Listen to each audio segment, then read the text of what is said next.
How are you guys doing? Today is Wednesday, March 2nd, 2022.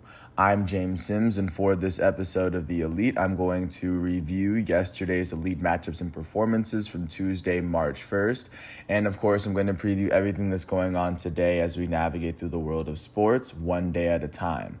Taking a quick step back and looking at where we are in this calendar year. Now that the football season is over, now that we're in the complete next month, we are at the end of the college basketball regular season as we have about a week left.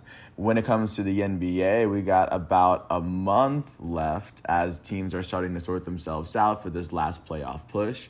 And in soccer, we are in the second half of those seasons as well, as those seasons end in about June. With that said, taking a look at what's going on with college basketball yesterday, starting with the second-ranked team in the nation, the Arizona Wildcats would go to Los Angeles and face off against the 16th-ranked USC Trojans. Arizona beat USC 91-71 in this ranked matchup. Arizona won this matchup by 20 after outscoring USC by 24 in the first half. On the losing end of this matchup, the 16th-ranked USC Trojans would be led in scoring by their forward off the bench, Max Agbankpolo. He finished with 14 points. He shot 6 for 10 from the field and made both of his threes. On the winning end of this matchup, the second-ranked Arizona Wildcats were led in scoring by their starting guard, Benedict Mathurin, out of Canada. He finished with 19 points, 5 rebounds, 6 assists, and 3 steals in 33 minutes. He shot 7 for 13 from the field, 3 for 6 from 3, and a perfect 2 for 2 from the foul line.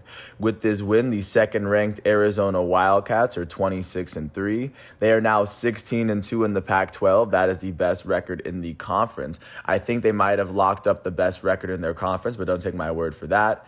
They are the only team with less than 5 losses in conference play so far. With this loss, the 16th ranked USC Trojans are 25-5. They are now 14-5 in the Pac-12. They are tied with UCLA for the second best record in the conference right now. Looking at my alma mater, the 4th-ranked basketball team in the nation, the Duke Blue Devils, went to Pittsburgh to face off against the unranked Panthers. Duke beat Pittsburgh 86-56, won the matchup by 30 points after they outscored Pitt by 17 in the first half and by 13 in the second. On the winning end of this matchup, the 4th-ranked Blue Devils were led in scoring by their starting guard, Trevor Keels. He finished with 27 points. He shot 10 for 15 from the field, 5 for 8 from 3, and a perfect 2 for 2 from the foul line. Their starting forward, Paolo Banchero, would finish with 21 points. He shot 7 for 10 from the field, a perfect 3 for 3 from 3, and he shot 4 for 6 from the foul line. With this win, the 4th-ranked Duke Blue Devils are 26-4. They are now 16-3 in the ACC. That is the best record in the conference, as they have officially clinched the best record in the ACC. They are the only team with less than 4 losses in conference play so far. Their last game will be at home versus North Carolina. That will be Coach K's last game coaching in Cameron Indoor Stadium, which of course will be it'll be a sad day for all, including me. I filmed some games while he was in there, but of course I digress. So right now Duke is sitting at the top of the ACC. With this loss, the unranked Pittsburgh Panthers are now 11-9. They are now 6-13 in the ACC. They are tied with Louisville for the 3rd worst record in the conference so far. Looking at the 6th-ranked team in the nation, the Kansas Jayhawks would go to Texas to face off against the unranked TCU Horned Frogs. TCU would upset Kansas 74-64. They won by 10 after outscoring Kansas by 11 in the second half. On the losing end of this matchup, the 6th-ranked Jayhawks were led in scoring by their starting forward, Jalen Wilson, and their starting guard, Ochai Agbaji. Wilson finished with 13 points and 7 rebounds in 34 minutes. He shot 6 for 11 from the field. Agbaji finished with 13 points and 8 rebounds, as well as 2 blocks. He shot 4 for 17 from the field, 3 for 8 from 3, and a perfect 2 for 2 from the foul line. On the winning end of this matchup, the unranked TCU Horned Frogs were led in scoring by their starting guard, Mike Miles. He finished with 19 points, 6 assists, and 2 steals in 35 minutes. He shot 6 for 14 from the field, a perfect 2 for 2 from 3, and he shot 5 for 6 from the foul line. With this win, the unranked TCU Horned Frogs are 19-9. They are now 8-8 in the Big 12. That is the fifth best record out of 10 in the conference so far. With this loss, the sixth-ranked Kansas Jayhawks are 23-6. They are now 12-4. That is the second best record in the conference. They only trailed the defending champs, Baylor, at the moment in their conference. Looking at the seventh-ranked team in the nation, the Kentucky Wildcats would go on to host their matchup, the unranked Ole Miss Rebels. Kentucky would end up beating Ole Miss 83-72. They won this matchup by 11 after outscoring Ole Miss by 9 in the first half. On the winning end of this matchup, the seventh-ranked Wildcats were led in scoring by their starting forward, Oscar Tshiebwe. He finished with 18 points, 15 rebounds, and 2 steals in 34 minutes. He shot 9 for 12 from the field. With this win, the seventh-ranked Kentucky Wildcats are 24-6. They are now 13-4 in the SEC. They are tied with Tennessee for the second-best record in the conference, sitting behind Auburn only because they have one more win, or they only have one more loss than Auburn. With this loss, unranked Ole Miss is 13-7. They are 4-13 in the SEC. They are tied with Missouri for the second worst record in the SEC for the 2021-22 season. Looking at the eighth-ranked team in the nation, the Purdue Boilermakers would go to Madison to face off against the 10th-ranked Wisconsin Badgers in yesterday's lone top 10 matchup. Wisconsin would end up beating Purdue in front of their home fans, 70-67. They won by 3 after outscoring Purdue by 5 in the first half.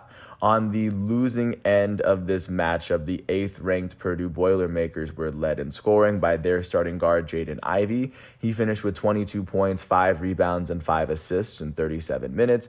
He shot 8 for 15 from the field and 3 for 7 from 3. He actually went on to shoot 3 for 9 from the foul line. I wouldn't go for his free throws if he shot 33%, but considering they lost by 3, I think that's a pretty big stat to note.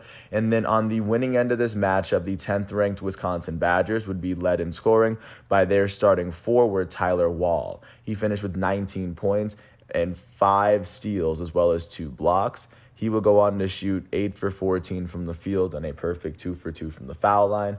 With this win, the 10th-ranked Wisconsin Badgers are 24-5. They are 15-4 in the Big Ten as they have officially clinched the Big Ten regular season title. With this loss, the 8th-ranked Purdue Boilermakers are 24-6. They are 13-6 in the Big Ten. That is the 3rd best record in the Big Ten. They sit behind Wisconsin and Illinois for the time being. Now looking at the 9th-ranked team in the nation, the Providence Friars would go on to face off against Villanova in Pennsylvania. Villanova would beat Providence 76-74. Villanova won this game by 2 after outscoring Providence by 14 in the first half. On the losing end of this matchup, the 9th-ranked Friars were led in scoring by their starting guard, Jared Bynum. He finished with 19 points, 6 rebounds, 10 assists, and 2 blocks. He shot 6 for 16 from the field and a perfect 6 for 6 from the foul line. On the winning end of this matchup, the 11th-ranked Villanova Wildcats were led in scoring by their guard off the bench, Caleb Daniels. He finished with 20 points. He shot 6 for 11 from the field and a perfect 6 for 6 from the foul line. With this win, the 11th-ranked Villanova Wildcats are 22-7. They are 15-4 in the Big East.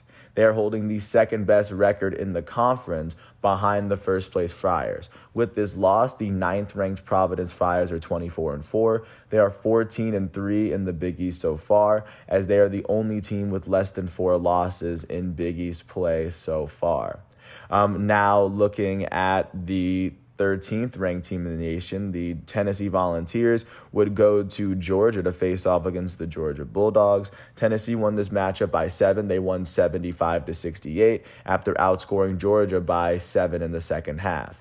On the winning end of this matchup, the 13th ranked Volunteers were led in scoring by their starting guard, Jordan James. He finished with 23 points, 8 rebounds, 5 assists, 2 steals, and 2 blocks.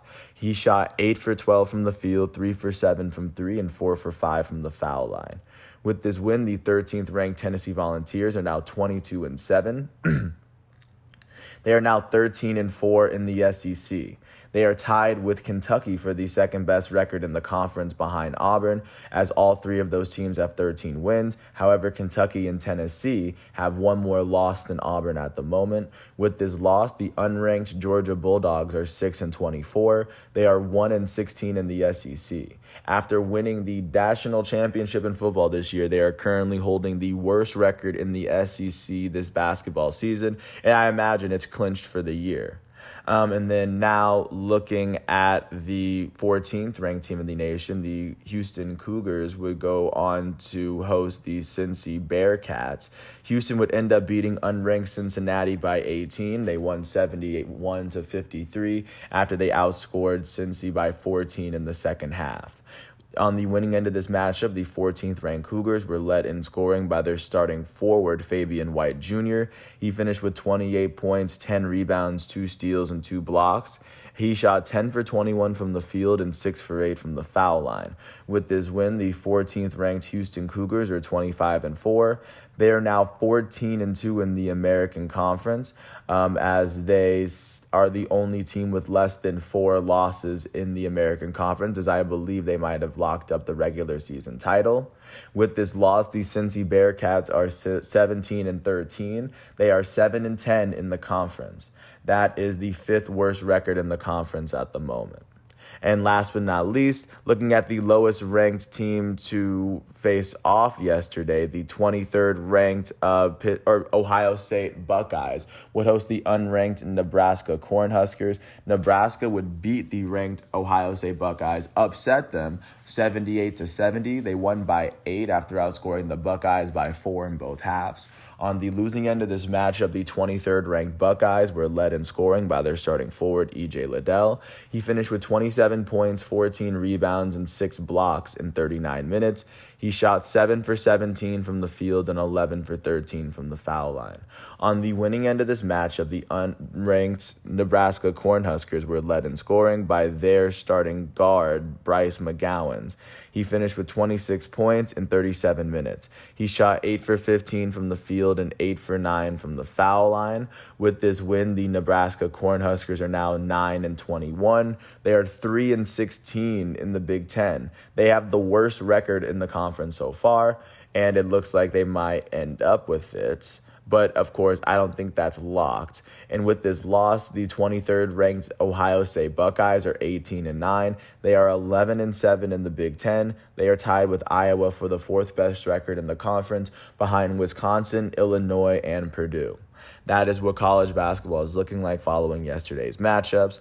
Now taking a look at what's going on today on a Wednesday. At 7 o'clock, the 25th ranked Alabama Crimson Tide are going to host unranked Texas A&M in Coleman Coliseum. Alabama enters this matchup with a 9-7 record in the SEC. At 8:30 on FS1, the 18th ranked UConn Huskies are going to go to Omaha, Nebraska to face off against unranked Creighton. UConn enters this matchup with a 12-5 record in the Big East. At 9 o'clock on SEC Network, the 5th-ranked Auburn Tigers are going to go to Starkville, Mississippi to face off against unranked Mississippi State. Auburn enters this matchup with a 13-3 record in the SEC and by 1 loss hold the best record in the conference. And then at 9 o'clock on ESPN2, 14th-ranked Arkansas is going to host unranked LSU in Bud Walton Arena. Arkansas enters this matchup with a 12-4 record in the SEC. Taking a look at what's going on at the professional level of basketball at the NBA in the first games of March. Starting off in our nation's capital, the Washington Wizards hosted the Detroit Pistons. The Wizards beat the Pistons 116-113. The Wizards would win this game by 3 after they outscored the Pistons by 4 in the second half. On the losing end of this matchup, the Pistons were led in scoring by their starting small forward, Jeremy Grant. Grant finished with 26 points in 36 minutes. He shot 9 for 17 from the field, 3 for 5 from 3, and a perfect 5 for 5 from the foul line. Their starting point guard, last year's number 1 overall pick, Cade Cunningham, finished with 20 points, 9 rebounds, and 5 assists in 32 minutes. He shot 9 for 18 from the field and 2 for 3 from the foul line.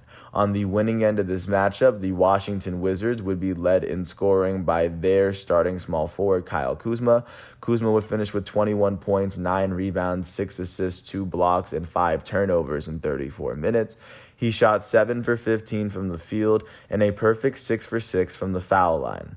With this win, the Washington Wizards are now 28-33. That is the 5th worst record in the Eastern Conference. They've won 4 of their last 10 games. They sit 1 game behind the 10 seed Atlanta Hawks in the Eastern Conference, just outside of the play-in picture. With this loss, the Detroit Pistons are now 15-47. They are tied with the Orlando Magic for the worst record in the NBA by just 1 loss to the Houston Rockets. At this moment, the Pistons have now lost 7 of their last 10 games. They trail the 10 seed Atlanta Hawks by 14.5 games in the Eastern Conference. Looking out to Boston, the Boston Celtics hosted those Atlanta Hawks, and the Celtics beat the Hawks 107-98. The Celtics won this game by 9 after they outscored the Hawks by 18 in the third quarter. On the losing end of this matchup, the Atlanta Hawks were led in scoring by their elite starting point guard Trae Young. He finished with 31 points, 2 rebounds, and 6 assists in 37 minutes. He shot 12 for 25 from the field, 2 for 7 from 3, and 5 for 6 from the foul line. Their shooting guard off the bench, Bogdan Bogdanovic, finished with 25 points in 37 minutes. He shot 10 for 16 from the field, and he would go on to shoot a perfect 2 for 2 from the foul line. On the winning end of this matchup, the hometown Boston Celtics were led in scoring by their elite starting small forward, Jason Tatum, out of Duke. He finished with 33 points, 8 rebounds, and 7 assists in 39 minutes. He shot 12 for 25 from the field, 3 for 10 from 3, and 6 for 7 from the foul line. With this win, the Boston Celtics are 37-27. That is the 6th best record in the Eastern Conference. They've won 8 of their last 10 games. They sit half a game behind the 5th seed Cleveland Cavaliers, and they sit a game and a half ahead of the 7th seed Toronto Raptors. Overall, they trail the Eastern Conference leading Miami Heat by 5 games in the conference. With this loss, the Atlanta Hawks are 29-32. That is the 10th best record in the Eastern Conference, as they are holding on to that last play-in spot. They've lost 6 of their last 10 games. They now are sitting. They have 1 less win and 1 less loss than the 9th place Charlotte Hornets, so they're sitting about even with them. They and the Hornets are sitting 2 games behind the 8th seed Brooklyn Nets, and they're both sitting 1 game ahead of the Washington Wizards, who are the first team on the outside of the play-in picture looking in. Taking a look at what happened north of the border, the Toronto Raptors hosted the Brooklyn Nets. The Raptors beat the Nets 109-108. They won this matchup by 1 after outscoring the Nets by 9 points in the fourth quarter. On the losing end of this matchup, the Brooklyn Nets would be led in scoring by their starting power forward, James Johnson. He finished with 19 points in 31 minutes. He shot 7 for 11 from the field, 3 for 5 from 3, and 2 for 3 from the foul line. On the winning end of this matchup, the hometown Toronto Raptors were led in scoring by their starting shooting guard out of Duke, Gary Trent Jr., my friend. He finished with 24 points, 7 assists, and 2 steals in 39 minutes. He shot 6 for 17 from the field. He would go on to shoot a perfect 9 for 9 from the foul line. The Raptors starting forward, their rookie Scotty Barnes out of Florida State would finish with 18 points and 10 rebounds in 41 minutes. He shot 8 for 13 from the field and a perfect 2 for 2 from the foul line. With this win, the Toronto Raptors are 34-27. That is the 7th best record in the Eastern Conference. They've won their last 2 games, and they've won 6 of their last 10. They sit a game and a half behind the 6th seed Boston Celtics, and at the moment, they are sitting 3 games ahead of the 8th seed Brooklyn Nets. They trail the conference-leading Miami Heat by 6.5 games. And with this loss, the Brooklyn Nets are 32-31. That is the 8th best record in the Eastern Conference. They've now lost their last 2 games. They've lost 7 of their last 10. They are currently sitting 3 games behind the 7 seed Toronto Raptors. They sit 2 games ahead of the 9 seed Charlotte Hornets and the 10th place Atlanta Hawks, for that matter. They trailed the Eastern Conference leading Miami Heat by 9.5 games. Jumping to Texas, the Houston Rockets hosted the Los Angeles Clippers. The Clippers beat the Rockets 113-100. They won this game by 13 after they outscored the Rockets by 15 in the third. On the losing end of this matchup, the hometown Houston Rockets were led in scoring by their starting shooting guard Jalen Green, the number 2 overall pick in last year's draft. He finished with 20 points and 2 steals.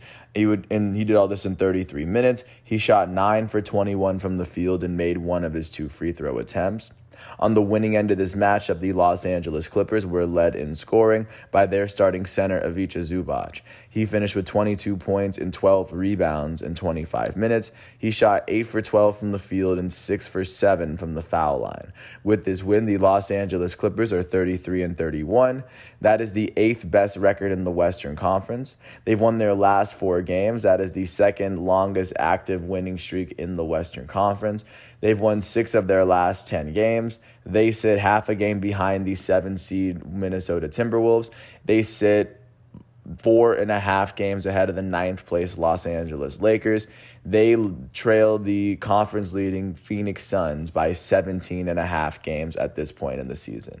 With this loss, the Houston Rockets are 15-46. That is the worst record in the Western Conference. They've now lost their last 10 games. That is the longest active losing streak in the NBA, as they are currently trailing the 10-seed New Orleans Pelicans by 10 games outside of the play-in picture. Looking at what happened in Minneapolis, the Minnesota Timberwolves hosted the Golden State Warriors. The Timberwolves beat the Warriors 129-114. They won this matchup by 15 after outscoring the Warriors by a combined 12 in the first half. On the losing end of this matchup, the Golden State Warriors would be led in scoring by their goated starting point guard, the NBA's all-time leader in three-pointers made, Stephen Curry out of Davidson. He would finish with 34 points, 5 rebounds, and 4 assists in 33 minutes. The reigning NBA All-Star Game MVP would shoot 10 for 24 from the field, 5 for 16 from 3, and a perfect 9 for 9 from the foul line. On the winning end of this matchup, the hometown Minnesota Timberwolves were led in scoring by their elite starting center, Karl-Anthony Towns out of Kentucky. He finished with 39 points and 9 rebounds in 32 minutes. He shot 14 for 22 from the field, 3 for 6 from 3, and 8 for 11 from the foul line. Their starting point guard out of Ohio State, D'Angelo Russell, would finish with 22 points, 7 assists, and 2 steals in 29 minutes. He shot 8 for 17 from the field and a perfect 4 for 4 from the foul line. Their shooting guard off the bench from Florida State, Malik Beasley, finished with 20 points in 28 minutes. He shot 7 for 11 from the field.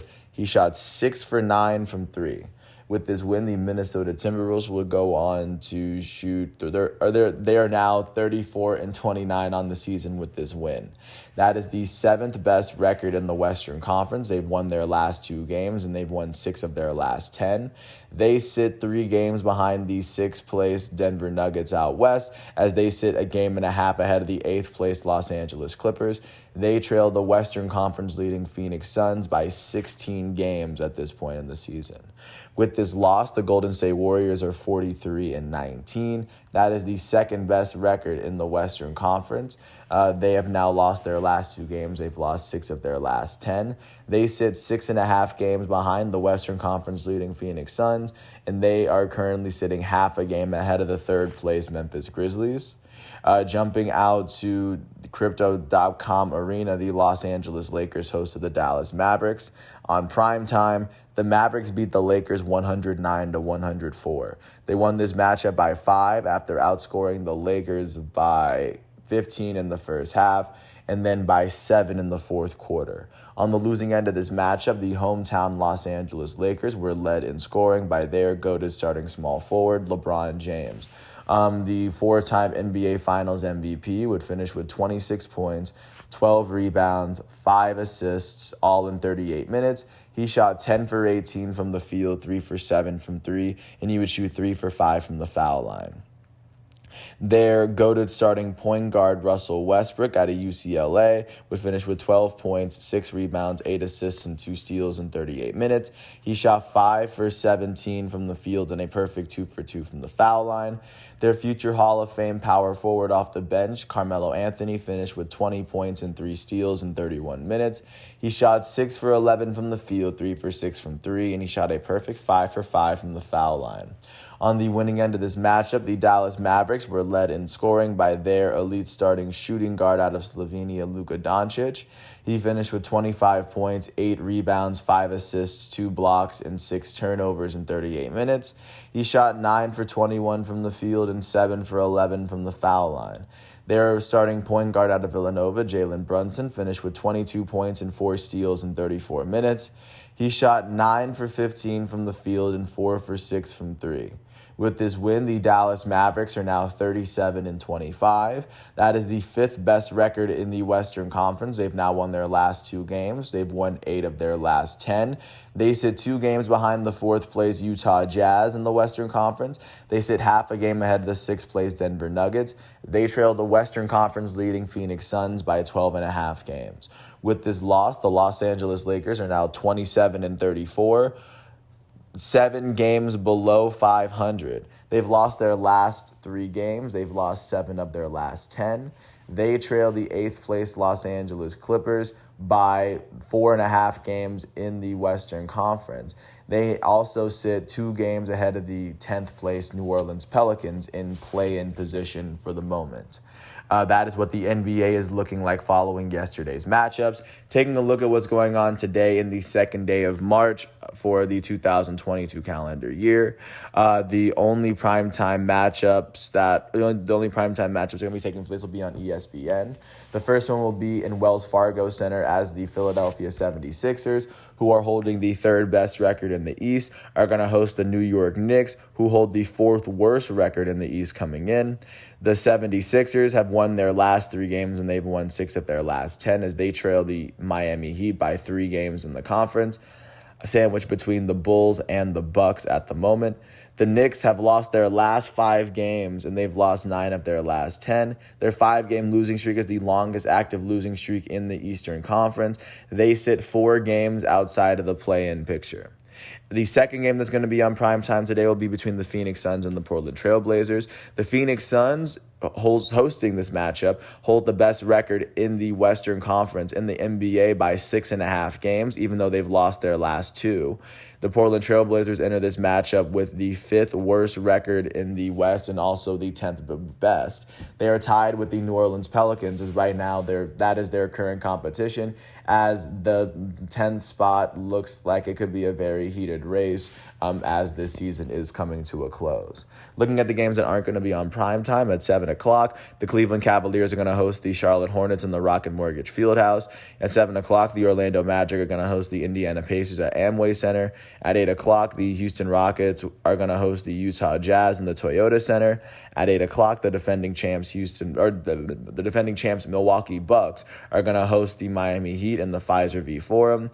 At 8 o'clock, the New Orleans Pelicans are going to host the Sacramento Kings in the Smoothie King Center. And then at 9 o'clock, the Denver Nuggets are going to host the Oklahoma City Thunder at Ball Arena. So that's what the NBA is looking like at this moment. Taking a look at what soccer is looking like, the only big games yesterday were the domestic cup matchups. Starting off with England in the 5th round of the English FA Cup. One city that would move on, a big club that would move on, would be Manchester City after they went to Peterborough United. They won this game 2-0. Their first goal came from Riyad Mahrez in the 60th minute, and then Jack Grealish would score 7 minutes later. With this win, of course, they will advance to the next round. The team from the Premier League that didn't advance to the next round was Tottenham. They would go to Middlesbrough, and after Middlesbrough had already beaten Manchester United, Middlesbrough would beat Tottenham Hotspur in extra time thanks to a 107th minute from Josh Coburn. And with this, like I said, Tottenham Hotspur is eliminated from this tournament.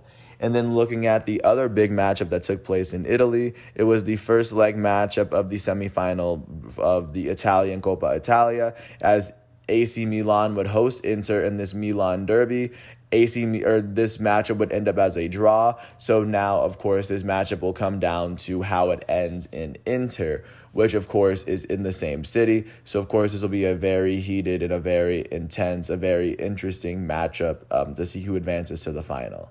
Taking a look at what's going on today, as, of course, today is a Wednesday on an off week for Champions League. Taking a look first at what's going on in the fifth round of the English FA Cup today, Chelsea is going to face off against Luton Town at 2:15, and Liverpool is going to face off against Norwich City. Liverpool at the moment is holding on to the second best record in England, so I don't think they have anything to worry about, and Chelsea holding the third. And then taking a look at what is going on in the Italian Coppa Italia, Juventus is going to Florence to face off against Fiorentina for this first leg. Right now, Juve enters this matchup with the fourth best record in Serie A. Fiorentina enters this matchup with the eighth best record in all of Italy. And that's virtually everything that I have for you today as we navigate through this world of sports one day at a time. I want to thank the ESPN, the NCAA, the NBA, and the FIFA websites for giving me all the facts and figures that I need. I do hope all is well, and I do hope everything is good with the MLB because at the moment the players and the owners haven't reached an agreement. So it's very possible that this season could be kicked back. It could either be kicked back or just can't. I don't think it's going to be canceled, but that's my prediction as of right now. If it does happen, I would be completely shocked. But with that said, I do hope all is well. And I will catch you with more tomorrow on Thursday, March 3rd for another episode of The Elite. And until then, I want to thank everyone for listening. I do hope all is well. And I'll catch you with another episode tomorrow. Peace out.